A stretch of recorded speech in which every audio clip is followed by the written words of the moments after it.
নমস্কার, আমার নতুন একটি ভিডিওতে আপনাদের প্রত্যেককে স্বাগত জানাই।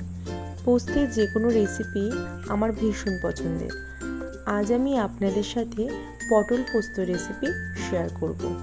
প্রথমেই কড়াইতে তেল গরম করে তাতে কালো জিরে এবং লম্বা লম্বা করে কেটে রাখা আলু দিয়ে খুব ভালো করে নাড়াচাড়া করে ওই একইভাবে কেটে রাখা পটল দিয়ে খুব ভালো করে মিশিয়ে নেব।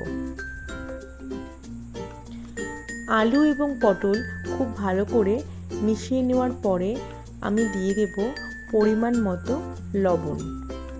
লবণ দিয়ে খুব ভালো করে নাড়াচাড়া করে নিতে হবে। এখানে আমি কোনো রকম হলুদের ব্যবহার করব না। আমার এরকমভাবে হলুদ ছাড়া পোস্ত খেতে বেশি ভালো লাগে।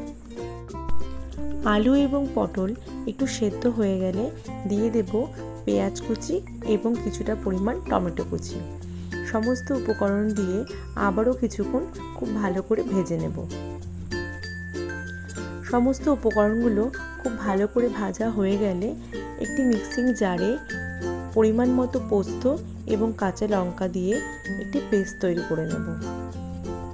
এবার ওই ভেজে রাখা আলু এবং পটল ভাজার মধ্যে এই মিশ্রণটি দিয়ে পরিমাণ মতো চিনি দিয়ে খুব ভালো করে কষিয়ে নিতে হবে। সমস্ত উপকরণগুলো দিয়ে খুব ভালো করে মিশিয়ে আরও কিছুক্ষণ ফুটিয়ে নিতে হবে।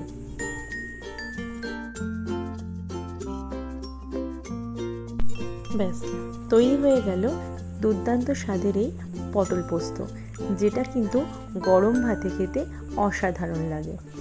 আশা করি আপনাদের প্রত্যেকের এই ভিডিওটা ভালো লেগেছে। যদি ভালো লেগে থাকে অবশ্যই ছেড়ে যাওয়ার আগে লাইক, কমেন্ট এবং সাবস্ক্রাইব করতে ভুলবেন না। তো আজকের মতো টাটা।